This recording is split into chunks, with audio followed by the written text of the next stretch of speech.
இது பேஸ்மெண்ட்டில் ஸ்லாப் போட போகிறாங்க. ஸோ அதுக்கு ஸ்டீல் எப்படி கட்டுறாங்கிறத பாருங்கள்.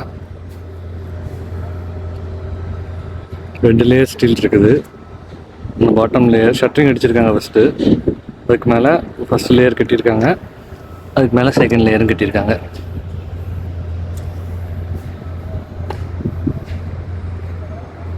ஹாஃப் போர்ஷன் தான் பண்ண போகிறாங்க. அதனால் சைடில் ஷட்டரிங் அடிச்சிருக்காங்க பாருங்கள். ஸ்லாபில் எப்படி எம்இபிக்கு லைட்லாம் பைப்பிங் போடுறாங்க அப்படின்னு. கீழே பார்க்கிங் ஏரியா. ஸோ பார்க்கிங் ஏரியாவுக்கு கன்சீல்டாகவே பைப் பண்ணிடுறோம். ஸோ வெளியில் பார்க்கிங் ஏரியா பார்க்கறதுக்கு அசிங்கமாக இருக்காது. பாருங்கள் எப்படி பைப் போட்டிருக்காங்க.